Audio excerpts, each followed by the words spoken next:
नमस्कार साथियों। आज का जो प्रश्न है वो है आधुनिक हिंदी रंगमंच पर राष्ट्रीय चेतना के प्रभाव की विवेचना करें।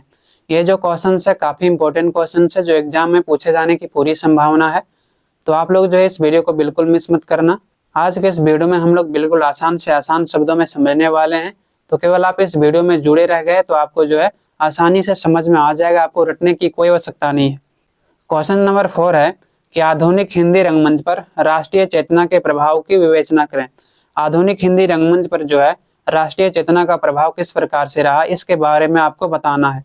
इससे पहले हमने 3 क्वेश्चंस बता दिया है मेजर पेपर 8 का। तो आपने अगर अभी तक नहीं देखा है तो डिस्क्रिप्शन में प्लेलिस्ट का लिंक दिया हुआ है, वहां पर जाके आप सभी प्रश्नों को देख सकते हो। आज हम लोग जानने वाले हैं कि आधुनिक हिंदी रंगमंच पर जो है राष्ट्रीय चेतना का क्या प्रभाव रहा था। सबसे पहले आपको परिचय देना है। आधुनिक हिंदी रंगमंच का विकास भारतीय स्वतंत्रता आंदोलन और राष्ट्रीय चेतना के प्रभाव से हुआ। यानी कि आधुनिक हिंदी रंगमंच का विकास जो है भारतीय स्वतंत्रता आंदोलन और राष्ट्रीय चेतना के प्रभाव से हुआ।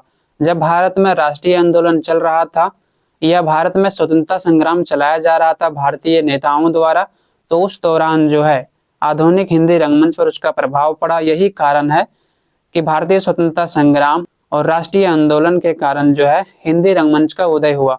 19वीं और 20वीं सदी में यह न केवल मनोरंजन के लिए कला के रूप में विकसित हुआ, बल्कि समाज के मुद्दों जैसे कि देश प्रेम, राष्ट्रभक्ति और स्वतंत्रता संग्राम से जुड़ी भावनाओं को लोगों तक पहुंचाया गया। यानी कि जो हिंदी नाटक था वो 19वीं और 20वीं शताब्दी में न केवल एक मनोरंजन का साधन था, बल्कि जो है नाटक के माध्यम से समाज के जो समय मुद्दे थे जैसे कि देश प्रेम हो गया, राष्ट्रभक्ति या स्वतंत्रता संग्राम, इनसे जुड़े सभी मुद्दों को जो है रंगमंच के माध्यम से दिखाया गया ताकि जो है समाज में जागरूकता फैलाया जा सके।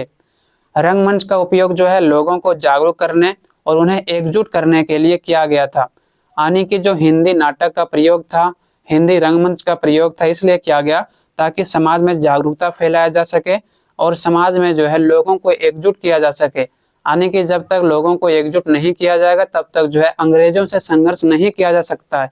यही कारण है कि भारतीय साहित्यकारों ने जो है बहुत सारे कहानी लिखे, बहुत सारे नाटक को रंगमंच के माध्यम से दिखाया गया ताकि समाज में जो समस्याएं थी उस समय उन समस्याओं को समाप्त किया जा सके, लोगों को जागरूक किया जा सके। इस प्रकार से रंगमंच के माध्यम से भारतीय लोगों को एकजुट किया ताकि अंग्रेजों से संघर्ष किया जा सके। रंगमंच के माध्यम से जो है भारतीय लोगों के अंदर राष्ट्रीय चेतना को फैलाया। इस प्रकार से हिंदी रंगमंच ने जो है राष्ट्रीय चेतना को बढ़ावा देने में महत्वपूर्ण योगदान निभाया। इस प्रकार से जो हिंदी रंगमंच था, हिंदी नाटकों के माध्यम से जो है राष्ट्रीय चेतना को बढ़ावा मिला। नेक्स्ट हेडिंग आपको बनाना है आधुनिक हिंदी रंगमंच पर जो है राष्ट्रीय चेतना का प्रभाव। आधुनिक हिंदी रंगमंच पर राष्ट्रीय चेतना का क्या प्रभाव रहा। आधुनिक हिंदी रंगमंच पर राष्ट्रीय चेतना का प्रभाव निम्नलिखित बिंदुओं द्वारा समझा जा सकता है, जो इस प्रकार से है। पहला, राष्ट्रीय चेतना का प्रारंभिक चरण। राष्ट्रीय चेतना का प्रारंभिक चरण कब से मानी जाती है। हिंदी रंगमंच का जो है प्रारंभिक दौर ही राष्ट्रीय चेतना से प्रभावित था। यानी कि हिंदी रंगमंच, हिंदी नाटक का प्रारंभिक जो दौर था राष्ट्रीय चेतना से प्रभावित था। उस समय जब जो है स्वतंत्रता संग्राम चल रहा था तो उस समय जो भारतीय लोग था, भारतीय लोगों के अंदर रंगमंच के माध्यम से राष्ट्रीय चेतना फैलाया गया। इस प्रकार से हिंदी रंगमंच का जो प्रारंभिक दौर था उस समय जो है राष्ट्रीय चेतना को फैलाने के लिए जो है रंगमंच की शुरुआत की गई थी। भारतीय स्वतंत्रता संग्राम आंदोलन के दौरान रंगमंच एक ऐसा महत्वपूर्ण साधन बना जिसके माध्यम से लोगों को ब्रिटिश शासन के खिलाफ जागरूक किया गया और उन्हें स्वतंत्रता संग्राम के लिए प्रेरित किया गया। यानी कि भारतीय स्वतंत्रता संग्राम के दौरान रंगमंच एक ऐसा महत्वपूर्ण साधन था, एक ऐसा तरीका था जिसके माध्यम से लोगों को जो है ब्रिटिश शासन की जो नीतियां थी, ब्रिटिश सरकार की जो नीतियां थी उसको बताया गया और उनके खिलाफ लोगों को जागरूक किया गया ताकि भारतीय लोग एकजुट होकर जो है अंग्रेजों के खिलाफ संघर्ष करें। और इस प्रकार से स्वतंत्रता संग्राम के लिए हिंदी रंगमंच ने लोगों को काफी प्रभावित किया। पहला है भारतेंदु हरिश्चंद्र का योगदान। यानी कि भारतेंदु हरिश्चंद्र जी का क्या योगदान रहा था हिंदी नाटक की शुरुआत में। भारतेंदु हरिश्चंद्र जो थे उनको जो है हिंदी रंगमंच का जनक माना जाता है। उसने अपने नाटकों जैसे कि भारत दुर्दशा और अंधेर नगरी के माध्यम से ब्रिटिश शासन के अत्याचारों और सामाजिक समस्याओं को उजागर किया। यानी कि भारतेंदु जी ने जो है अपने नाटकों के माध्यम से उस समय ब्रिटिश शासन का जो अत्याचार हो रहा था भारतीयों पर, ब्रिटिश शासन के द्वारा जो भारतीयों का शोषण किया जा रहा था और जो सामाजिक समस्याएं थी उनको जो है उजागर के आनी लोगों को बताया। इतना ही नहीं, भारतेंदु जी ने जो है समाज में जो असमानता था, दो जातियों के बीच छुआछूत था, भ्रष्टाचार था और अन्याय था, उनको दिखाया और लोगों को राष्ट्रीय चेतना और संघर्षों के लिए प्रेरित किया। यानी कि उस समय जो है भारत में बहुत सारी समस्याएं थी, छुआछूत था, जातिगत भेदभाव था, इनके प्रति जो है लोगों को जागरूक किया नाटकों के माध्यम से भारतेंदु जी के द्वारा। इतना ही नहीं, उस समय जो है लोगों के अंदर राष्ट्रीय चेतना फैलाए ताकि अंग्रेजों से संघर्ष किया जा सके। इस तरह से उनके नाटक सिर्फ मनोरंजन के लिए नहीं बल्कि राष्ट्रीय भावना और जागरूकता को फैलाने का भी एक साधन था। इस प्रकार से हम यह कह सकते हैं कि भारतेंदु जी के द्वारा जब नाटक की शुरुआत की गई तो केवल उसका उद्देश्य मनोरंजन नहीं था, मनोरंजन के साथ साथ जो है भारतेंदु जी के नाटक के द्वारा राष्ट्रीय भावना को फैलाया गया, समाज में लोगों को जागरूक किया गया। दूसरा आपको पॉइंट बनाना है स्वतंत्रता संग्राम के प्रभाव। भारतेंदु युग के बाद स्वतंत्रता संग्राम ने हिंदी रंगमंच पर गहरा असर डाला। भारतेंदु युग के बाद जो है यानी 1850 से 1900 के दौरान भारतेंदु युग माना जाता है। उसके बाद जो है जो नाटक थे उन्होंने स्वतंत्रता संग्राम में अपना महत्वपूर्ण योगदान दिया। रंगमंच ने लोगों में एकता और देशभक्ति के विचार फैलाए, यानी कि स्टेज पर जो है जब नाटक खेला जाता था तो उसमें जो है देशभक्ति के विचार फैलाए जाते थे, लोगों को एकजुट करने का प्रयास किया जाता था। नाटककारों ने जो है देशभक्ति के गीत और संदेश अपने नाटकों में शामिल किया, जिससे लोगों का समर्थन स्वतंत्रता आंदोलन के लिए बढ़ा। जो नाटककार थे, जो कहानीकार थे, उपन्यासकार थे, उन्होंने जो है अपने नाटकों के माध्यम से मंच पर देशभक्ति के विचार फैलाए गए और उस समय जो है नाटककारों ने अपने नाटक के माध्यम से जो देशभक्ति का गीत था उनको गाया गया, संदेश पहुंचाया गया समाज में। जब सभी लोग मिलकर अंग्रेजों के खिलाफ संघर्ष करेंगे तभी तो जो है स्वतंत्रता संग्राम आगे बढ़ेगा। इस प्रकार से भारतेंदु जी के नाटक ने महत्वपूर्ण योगदान दिया राष्ट्रीय चेतना को फैलाने में। दूसरा जो है वो है द्विवेदी युग और राष्ट्रीय चेतना, यानी कि द्विवेदी युग ने किस प्रकार से राष्ट्रीय चेतना फैलाया। द्विवेदी युग का मतलब है महावीर प्रसाद द्विवेदी जी। तो महावीर प्रसाद द्विवेदी जी के नेतृत्व में जो है हिंदी साहित्य और रंगमंच में नैतिकता फैलाया गया, समाज में आदर्शवाद और राष्ट्रीयता पर जोर दिया गया। यानी कि जो महावीर प्रसाद द्विवेदी जी थे उनके युग में जो है हिंदी साहित्य में, हिंदी रंगमंच में जो है नैतिकता फैलाया गया, समाज में आदर्शवाद और राष्ट्रीयता पर जोर दिया गया। आदर्शवाद का मतलब है कि जो छुआछूत है उनको समाप्त किया जाए, सभी मनुष्यों को समान रूप से महत्व दिया जाए।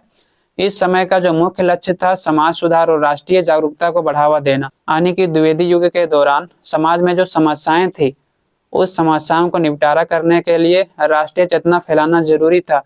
यही कारण है कि द्विवेदी युग का जो प्रमुख लक्ष्य था, यही कारण है कि प्रमुख लक्ष्य जो उस समय था वो था समाज सुधार करना और राष्ट्र के प्रति लोगों को जागरूक करना और राष्ट्रीय चेतना फैलाना। नेक्स्ट हेडिंग बनाना है समाज सुधार और राष्ट्रीय चेतना।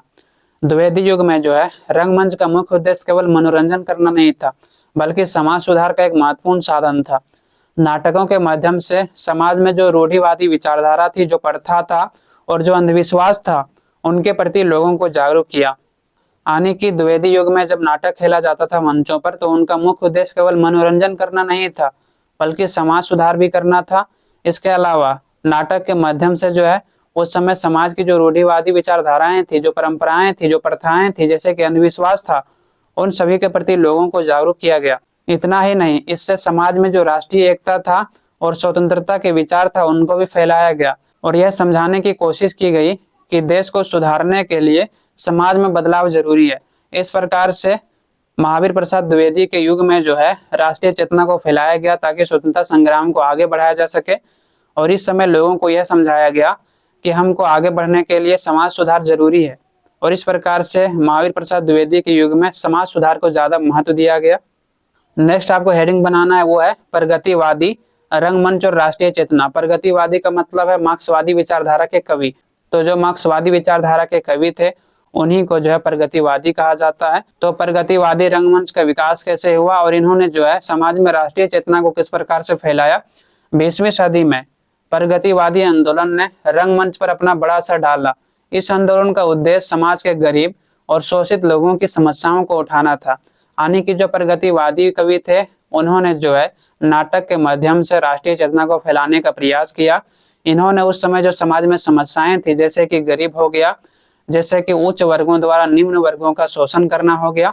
इन समस्याओं को उठाया और उनको समाधान करने के लिए लोगों को जागरूक किया कि जब तक आप लोग जागरूक नहीं होंगे तब तक जो है आपके समस्या को कोई समाधान नहीं करेगा। आपकी जो समस्याएं हैं उस समस्या को जो है आप खुद ही समाप्त कर सकते हो, कोई भी आपके समस्या को समाधान करने के लिए नहीं आएगा। इस प्रकार से प्रगतिवादी विचारधारा के कवियों ने लोगों को यहाँ पर जागरूक किया।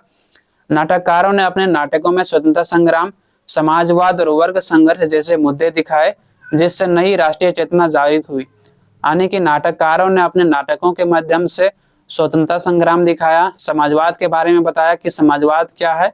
समाजवाद में यह बताया कि समाज में जो है सभी लोगों का जो है बराबर अधिकार होगा, किसी के प्रति भेदभाव नहीं होगा, समाज में कोई भी उच्च नीच नहीं होगा, और जो वर्ग संघर्ष चल रहा है समाज में ये वर्ग संघर्ष भी समाप्त हो जाएगा। क्योंकि दोस्तों जो प्रगतिवादी विचारधारा के कवि है उनका मानना है कि समाज में सभी लोगों की भी समानता होनी चाहिए, कोई भी बहुत ज्यादा अमीर नहीं होना चाहिए, कोई भी बहुत ज्यादा गरीब नहीं होना चाहिए, बल्कि दोनों के बीच बैलेंस होना चाहिए। समाज में जो संपत्ति है सभी को मिलना चाहिए। तो ये सभी विचारधाराएं होती है प्रगतिवादी कवियों का। तो इस प्रकार से इन्होंने ये सभी जो है मुद्दों को समाज में दिखाया, जिससे नई राष्ट्रीय चेतना जागृत हुई। नेक्स्ट हेडिंग बनाना है मोहन राकेश और यथार्थवादी दृष्टिकोण।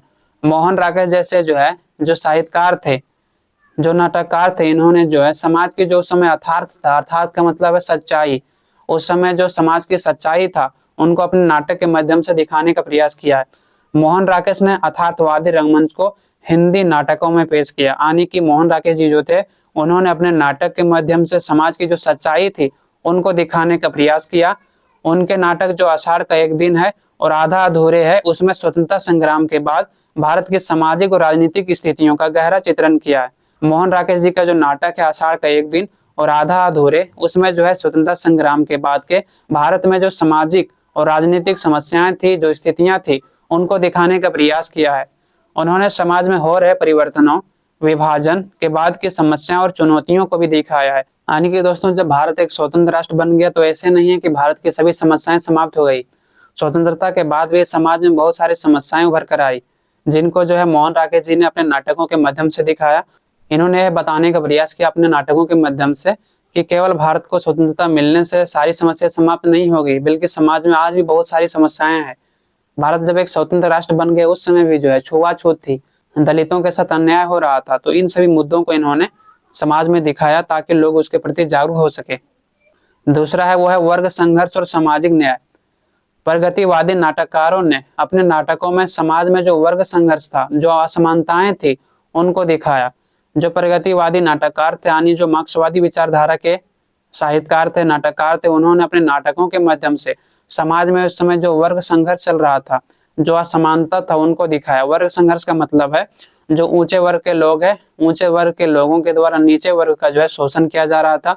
अब सवाल है कि स्वतंत्रता के बाद भी ऐसा हो रहा था? तो हाँ, स्वतंत्रता के बाद भी जो ऊंचे वर्ग के लोग थे उनके द्वारा नीचे लोगों के वर्ग का जो है शोषण किया जा रहा था।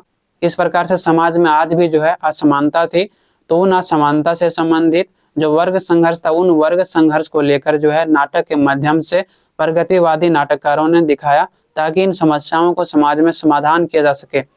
इन नाटकों में जो है स्वतंत्रता संग्राम के साथ साथ स्वतंत्र भारत में शोषण, अन्याय और भ्रष्टाचार जैसे मुद्दों पर भी ध्यान दिया। यानी कि भारतीयों को जब स्वतंत्रता मिल गया तो स्वतंत्रता के बाद भी जो है भारत में जो शोषण हो रहा था, दलितों के साथ जो अन्याय हो रही थी, जो उस समय भ्रष्टाचार था, उन सभी मुद्दों को जो है अपने नाटकों के माध्यम से मोहन राकेश जी ने दिखाया और कहा कि इन सभी मुद्दों को समाधान करने की आवश्यकता है।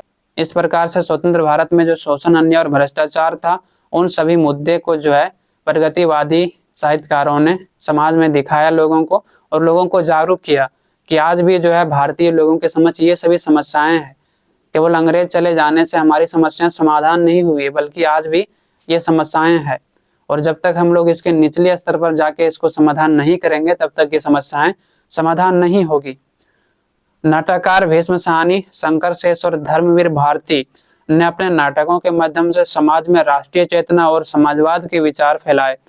उस समय जो नाटककार थे, चाहे भीष्म साहनी हो, शंकर शेष और धर्मवीर भारती हो, इन्होंने अपने नाटकों के माध्यम से, अपनी कहानियों के माध्यम से समाज में जो है लोगों को जागरूक किया और समाजवाद के विचार फैलाए। समाजवाद का विचार का मतलब है कि समाज में जो है सभी लोगों की समानता होनी चाहिए। अगर संपत्ति है तो सभी लोगों के समक्ष जो है बराबर बांटा जाना चाहिए। ऐसा नहीं है कि जो पहले से ही उच्च वर्ग के लोग हैं, जिसके पास बहुत ज़्यादा संपत्ति है, केवल उन्हीं के पास संपत्ति रहे और जो गरीब जनता है वो जो है पूरा गरीबी में जिए। तो इस प्रकार से जो प्रगतिवादी साहित्यकार थे, जो कवि थे, उन्होंने समाज में जो है समाजवाद की विचारधारा को फैलाया ताकि समाज में लोगों का समानता का अधिकार दिया जा सके। उसके बाद आपको अंत में निष्कर्ष लिखना है। आधुनिक हिंदी रंगमंच ने राष्ट्रीय भावना को मजबूत किया और सामाजिक सुधार, राजनीतिक जागरूकता और सांस्कृतिक पुनर्जागरण को बढ़ावा दिया। इस प्रकार से आधुनिक हिंदी रंगमंच ने जो है राष्ट्रीय भावना को मजबूत किया और समाज सुधार का प्रयास किया गया, राजनीतिक जागरूकता और सांस्कृतिक पुनर्जागरण को बढ़ावा दिया गया। भारतेंदु हरिश्चंद्र से लेकर समकालीन नाटककारों तक सभी ने अपने नाटकों के मध्य से राष्ट्रीय चेतना को उजागर किया। यानी कि जो है भारतेंदु जी से लेकर जो है समकालीन नाटककार का मतलब है कि स्वतंत्र भारत के बाद जो नाटककार हुए, उन सभी नाटककारों के द्वारा स्वतंत्र भारत में क्या समस्याएं थी उनको दिखाया गया। और यह भी कहा गया कि भारत स्वतंत्र हो जाने का मतलब ये नहीं है कि समाज में जो समस्याएं हैं वो सभी समस्याएं समाधान हो गई, बल्कि जो है आज जो है दलितों के प्रति शोषण हो रहा है, उनके प्रति अत्याचार हो रहा है। इसके अलावा जो आदिवासी विमर्श था उनको भी दिखाया गया, नाटक के माध्यम से दलित विमर्श को दिखाया गया। तो ये सभी पहल किया गया प्रगतिवादी नाटककारों के द्वारा, साहित्यकारों के द्वारा। इस प्रकार से यहाँ पर समाप्त होता है। आई होप आप सभी को समझ में आया होगा। आपको अगर इस वीडियो से थोड़ी सी भी सहायता मिली तो कृपया करके एक लाइक और सब्सक्राइब करना ना भूलें दोस्तों, क्योंकि आपके एक लाइक और सब्सक्राइब मुझे नेक्स्ट वीडियो बनाने के लिए मोटिवेट करता है। तो जो है आपने अगर अभी तक सब्सक्राइब नहीं किया है तो जरूर कर लें, इससे आपको भी बेनिफिट होगा। जब मैं नेक्स्ट वीडियो अपलोड करूंगा सबसे पहले आप तक नोटिफिकेशन पहुंच जाएगा। हिंदी मेजर पेपर 8 का जो है हमने क्वेश्चंस आपको बताया था VVI, और ये भी कहा था कि इन प्रश्नों के आने की संभावना पूरी है। तो ऐसे में आपको जो है इन 6 प्रश्नों में एक भी प्रश्न छोड़ के नहीं जाना है। अगर आपको जो एग्जाम में प्रमोट नहीं होना है, तो आपको अगर अच्छा रिजल्ट लाना है तो पहला क्वेश्चन हमने आपको करवा दिया है, दूसरा भी हो गया, तीसरा भी हो गया, चौथा आज हमने करवा दिया। तो इस प्रकार से आपका 4 क्वेश्चन कंप्लीट हो गया। अब जो है 2 क्वेश्चन बचा है, और ये दोनों क्वेश्चन भी VVI है जो 100% एग्जाम में आने की संभावना है। तो ये दोनों क्वेश्चंस बहुत जल्द आने वाला है, तो आपको चिंता करने की कोई आवश्यकता नहीं है। आप सभी से जो है एक छोटी सी रिक्वेस्ट है कि इस वीडियो को अधिक से अधिक दोस्तों तक शेयर करें ताकि उनकी भी सहायता हो सके। इस प्रकार से यहाँ पर समाप्त होता है। आप लोगों से बहुत जल्द मिलते हैं नेक्स्ट वीडियो में। धन्यवाद।